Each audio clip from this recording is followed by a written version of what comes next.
Welcome to Shadow Warefare. This channel exists for one reason and one reason only: to expose the hidden battles you were never taught about, to reveal the spiritual strategies that operate behind the scenes of everyday life, and to arm you with truth that darkness fears.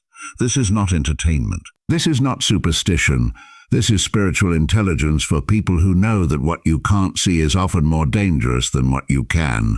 On this channel, we talk about warfare that happens in dreams, in bloodlines, in prayer closets, and in the unseen realm, and we expose it with light. Today's message is one I hesitated to release, not because it isn't powerful, but because I know exactly what happens when this knowledge goes public. I know what moves. I know what resists. I know what flees. As someone who once operated on the other side of the spiritual battlefield, I can tell you this with full certainty. There are specific psalms that demons are trained to fear. Not all scripture triggers the same reaction.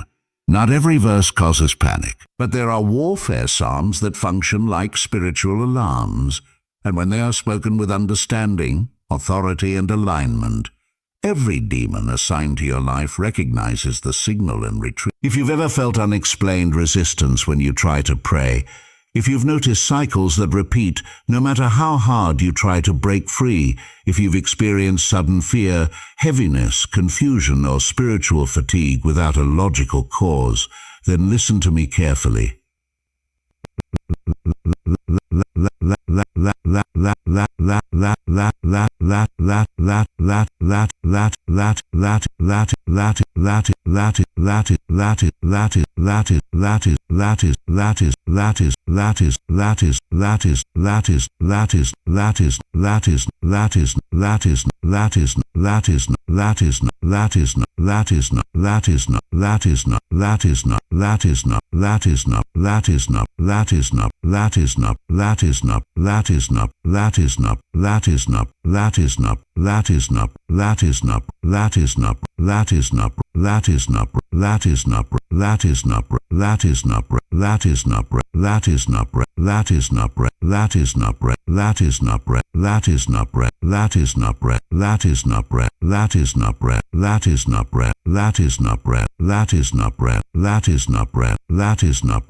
That is not coincidence. That is assignment, and every assignment has an expiration date when confronted with the right weapon. Let me say something most people won't tell you. Demons are not afraid of noise. They are not afraid of emotion. They are not afraid of religious activity. They are afraid of authority backed by divine order. In the occult world, we studied scripture the same way generals study enemy weapons. We learned which passages were symbolic, which were historical, and which were active. Yes, active. Some words are informational, others are operational. The psalms I'm about to reveal fall into the operational category. These psalms are not gentle poems. They are declarations of jurisdiction. They announce territory. They summon heavenly enforcement. When spoken correctly, they don't argue with demons. They override. I need you to understand something crucial before we go further. Demons do not flee because you are loud. They flee because heaven recognizes what you are saying. When a psalm aligns with your position in God, it creates a legal conflict in the spirit realm, and demons cannot remain where their legal rights have been revoked. The first warfare psalm operates like a spiritual eviction notice. When this psalm is spoken, it exposes hidden watchers, monitoring spirits, and assigned entities that track bloodlines and destinies. In the occult, this psalm was known as a breaker text. It interrupts rituals, collapses altars, and scrambles instructions given in the unseen realm. When this psalm is released, demons don't negotiate. They disengage. This psalm speaks of God arising and enemies being scattered. That wording is not poetic. It is procedural. When God arises, it means divine authority has been activated. Scattering is not symbolic. It is disorganization of coordinated attack. Spirits that were assigned to work together suddenly lose communication. Monitoring spirits lose visual access. Dream attackers lose entry points. This is why people who pray this psalm often report sudden peace, deep sleep, or the end of recurring nightmares.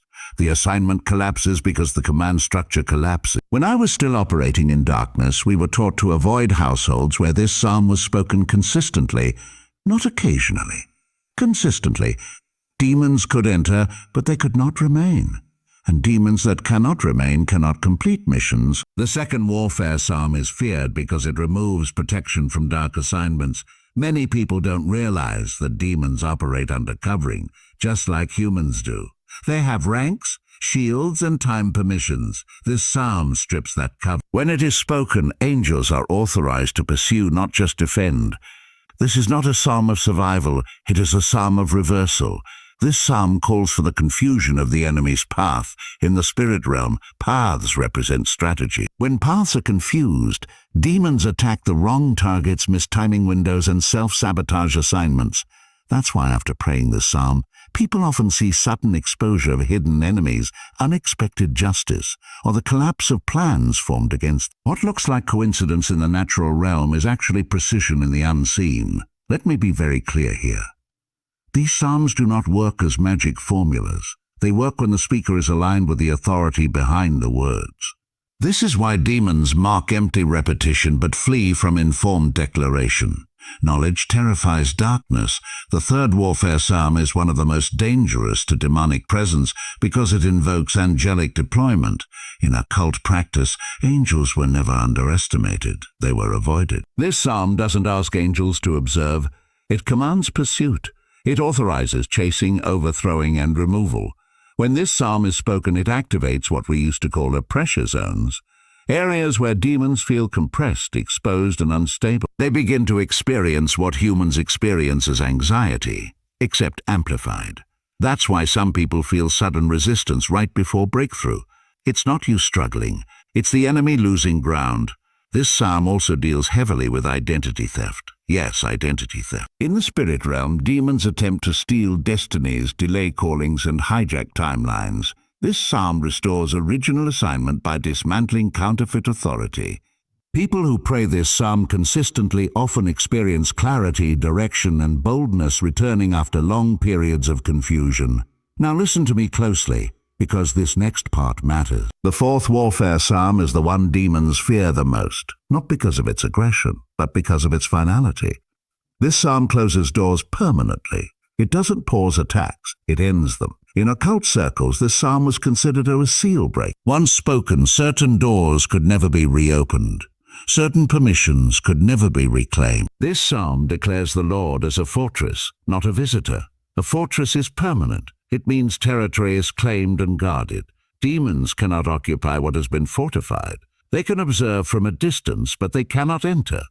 If you've ever wondered why some people seem untouchable, it's not luck, it's not personality, it's position.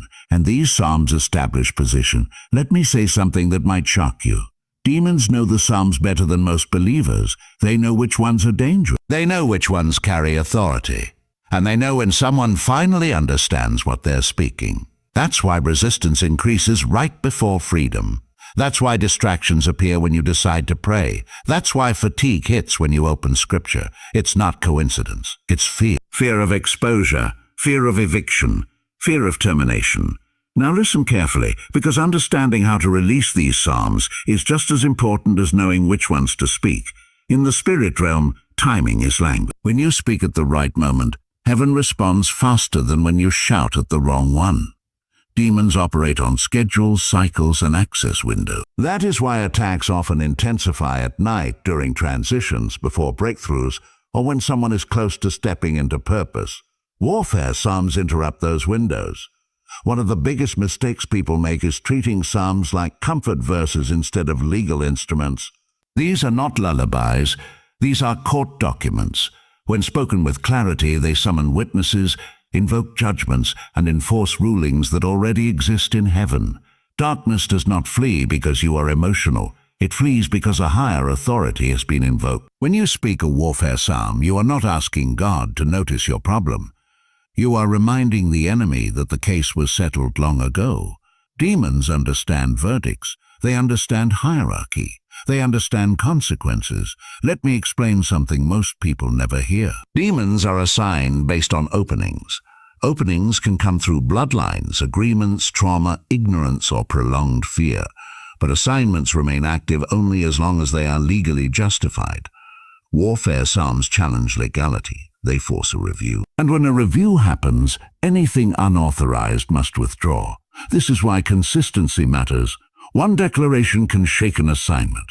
Repeated informed declarations terminate it. Think of it like this. One knock gets attention, but sustained authority gets compliance. Now let me take you deeper into the atmosphere behind the first psalm. When this psalm is spoken, it creates spiritual noise that demons cannot filter out. It exposes surveillance spirits that track movements, conversations, dreams, and decisions. These spirits exist to report back, to adjust attacks, to delay progress. When this psalm is activated, reporting systems fail. Instructions go missing. Orders are scrambled. That's why people suddenly experience confusion lifting. They didn't change jobs. They didn't move houses. They didn't do anything different in the natural. What changed was visibility in the unseen. When the enemy can no longer see clearly, they can no longer strike accurately. The reason demons fear this psalm is because it announces divine intervention without negotiation. It doesn't ask God to arise. It declares that he does, and that declaration shifts authority instantly. Darkness is allergic to certainty. The second psalm does something even more dangerous. It exposes alliances. Demons rarely work alone. They function in networks. Some bring fear, others bring delay, others bring distraction, others bring destruction. This psalm dismantles networks by targeting coordination. Once coordination is broken, even powerful spirits become ineffective. In our cult practice, we avoided people who prayed this psalm because even when assignments entered, they failed to synchronize. Attacks would misfire. Delays would turn into accelerations. Planned setbacks would backfire. What was meant to weaken ended up strengthening. This is not random. This is what happens when a psalm confuses the enemy's path. Confusion in the spirit realm does not mean chaos. It means loss of advantage. It means mistiming. It means exposure. Now let's talk about something critical: posture. The way you speak these psalms matters. You do not beg. You do not plead. You do not apologize. You speak them like someone who understands that authority is not borrowed. It is inherited. Demons know the difference between someone hoping God will act and someone who knows God already has. That difference changes everything. The third psalm brings angelic enforcement, but angels do not move for panic. They move for alignment. When this psalm is spoken, it gives angels legal permission to pursue hostile forces. That pursuit is relentless. Demons do not just leave, they are chased out of proximity. This is why after praying this psalm, some people experience sudden emotional release. Tears come without explanation. Burdens lift unexpectedly. That's not imagination. When you begin to understand what these psalms activate, you stop praying reactively and start speaking proactively. You don't wait for attack to respond. You set the atmosphere before anything even tries to enter. That's why timing matters. Morning declarations establish authority for the day. Night declarations secure the gates of rest. Transition moments, new jobs, new seasons, new decisions, are moments when assignments try to reposition. Speaking warfare psalms during transitions shuts down interception. Let me tell you something personal from the other side of this. In the occult world, transitions were our favorite windows. New houses, new relationships, promotions, pregnancies, relocations. Those moments carried openness. But households that spoke these psalms consistently were marked as fortified. We noted them. We avoided them. Not because attacks were impossible, but because success was unlikely. Darkness does not waste resources where authority is clearly established. Another thing people misunderstand is repetition. Repetition is not lack of faith. In the spirit realm, repetition establishes permanence. Demons repeat attacks because repetition works. Authority repeats declarations because repetition enforces. When you speak a psalm today, you're not doubting yesterday's prayer. You're reinforcing it. Now let's talk about voice. This matters more than people realize. Your voice is not just sound. It is breath carrying intention. In the unseen realm, breath equals life. That's why whispering with authority is more powerful than shouting without it.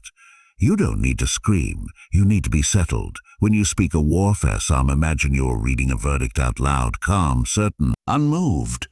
Demons recognize that tone immediately.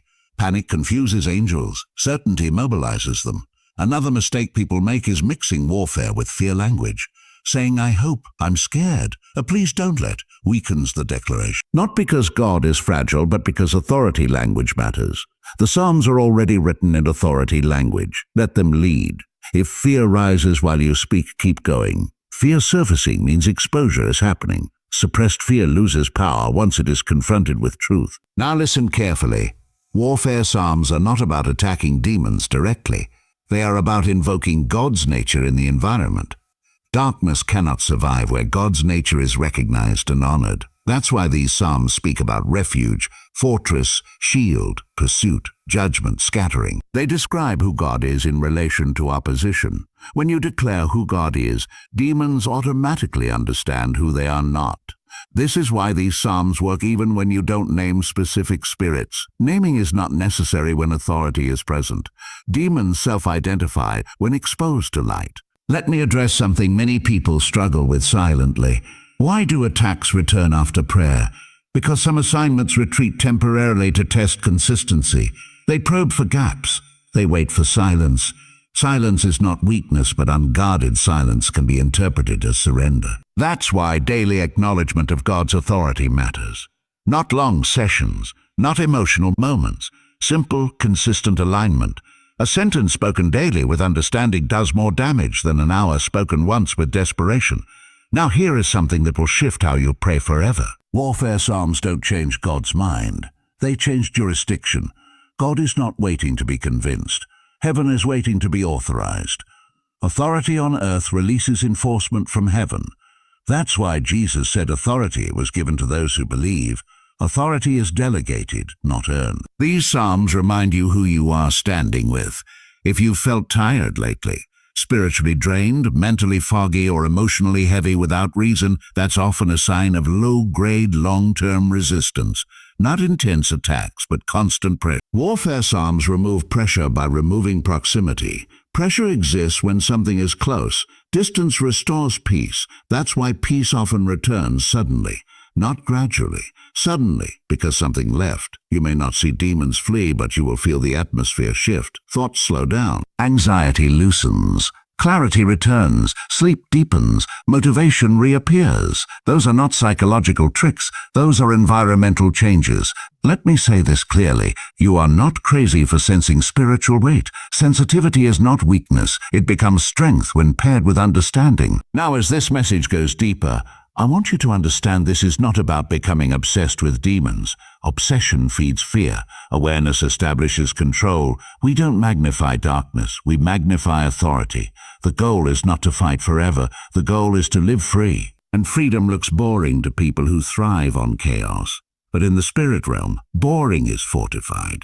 If you've made it this far, it means this message is resonating beyond curiosity. Something inside you recognizes truth.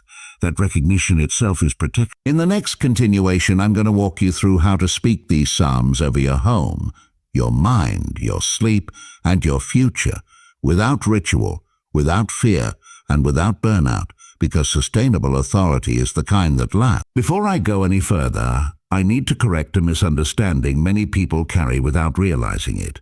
Speaking warfare psalms is not about creating a religious routine.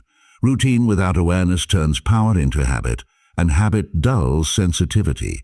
What keeps these psalms active is consciousness, knowing why you are speaking them, knowing what they confront, knowing what they enforce. You don't need candles. You don't need special hours. You don't need fear-driven preparation. What you need is agreement with the authority behind the words. When agreement is present, the environment responds. One of the strongest moments to speak warfare psalms is when nothing feels wrong. That's when authority is cleanest. When there is no panic, no pressure, no desperation. That calm declaration builds walls before arrows are even formed. People often wait until they are overwhelmed to pray. That's like building armor after the battle starts. These psalms are preventative as much as they are corrective. Now let me explain how space works in the spirit realm. Every environment has gates. Homes have gates. Rooms have gates. Minds have gates. Sleep has gates. Demons don't break gates. They look for open ones. Warfare psalms function as gatekeepers. They don't chase everything aggressively. They simply deny access. That's why speaking these psalms over your home changes how the space feels. Rooms feel lighter. Silence feels safe. Even visitors sense peace without knowing why. That's not imagination. That's jurisdiction. When you speak over your home, don't walk around trying to intimidate darkness. Stand still. Stillness is confidence. Speak calmly. Authority does not pace. Get rest. And speak as if you expect compliance. Expectation is faith expressed without emotion. Another thing that matters deeply is internal dialogue. Many people speak psalms out loud but continue internal conversations of fear, doubt, and replayed attack. Internal dialogue can reopen doors that external declarations close. This is why meditation on truth matters. Not empty meditation, but focused alignment. When fear thoughts arise, you don't argue with them emotionally, you override them with truth. Warfare is not debate, it is replacement. The mind is often the last battlefield to quiet because it is the most personal territory. That's why warfare psalms spoken over the mind are so effective. They recalibrate thought patterns, they interrupt loops, they dismantle intrusive narrative. People who struggle with overthinking, mental exhaustion, or racing thoughts often assume it's psychological alone. But prolonged mental noise is often spiritual pressure. When that pressure lifts, the mind rests naturally. That's why some people suddenly realize, I'm not thinking as much anymore. That silence is not emptiness, it's health. Now let me talk about dreams again, because this is where many assignments operate quietly. Dreams are not always messages. Sometimes they are tests, sometimes they are rehearsals, sometimes they are monitoring tools. Warfare psalms before sleep establish authority over dream space. If you wake up tired despite sleeping, that's often a sign of nighttime engagement. If dreams repeat themes of fear, pursuit, confusion, or loss, that's not random imagery. That's pressure trying to normalize itself. Speaking warfare psalms before sleep doesn't always produce dramatic dreams. Often it produces none at all. And that is success. Silence in dreams means rest was uninterrupted. Now I need to say something very important. Do not become hyper-focused on identifying every spiritual sensation.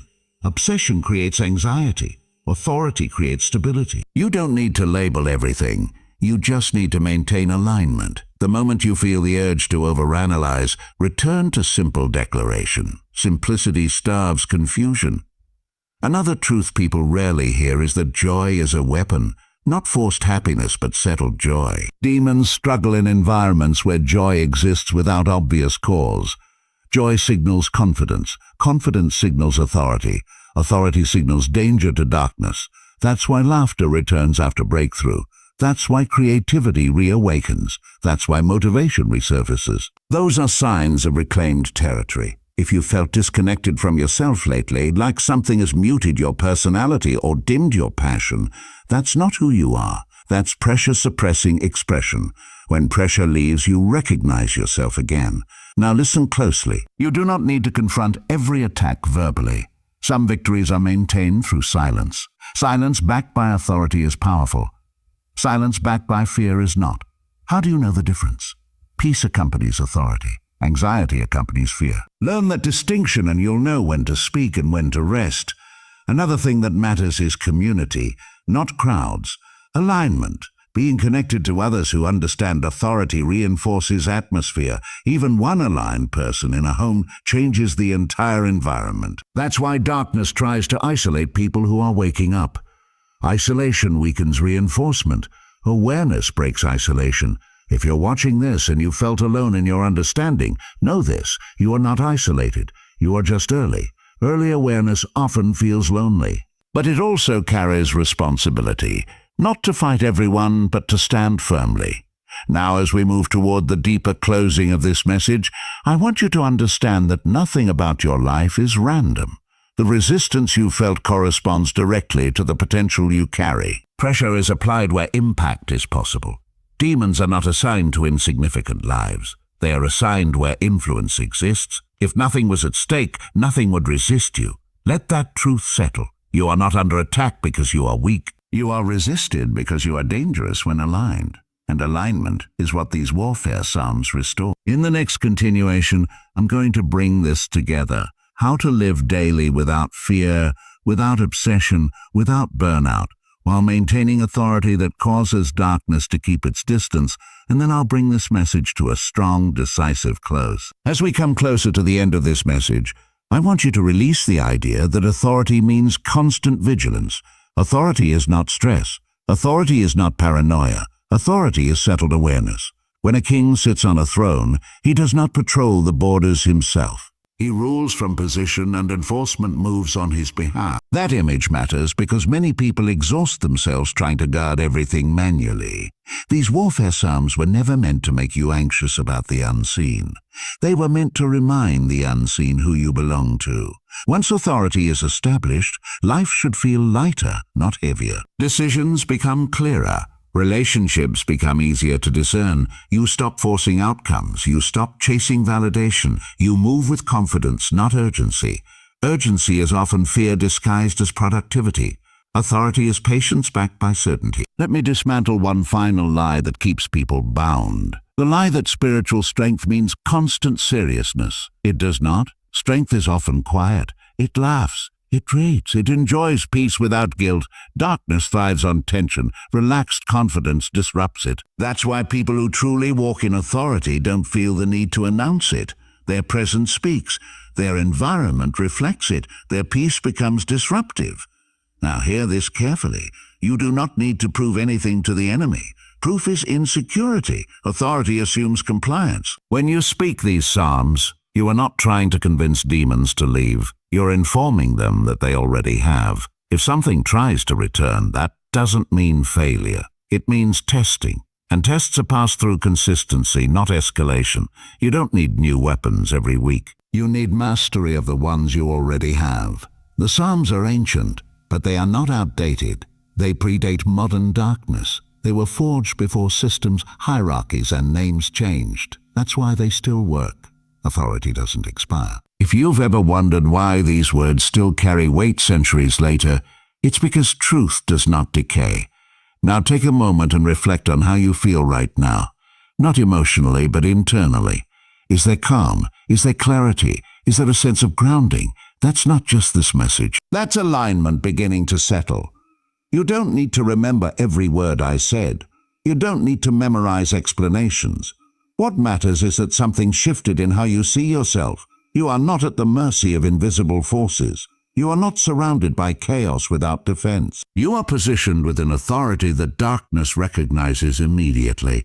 That realization alone changes how you walk, how you speak, how you rest. From this point forward, let your life be quieter in fear and louder in peace. Let your prayers be fewer but sharper. Let your declarations be calm but immovable.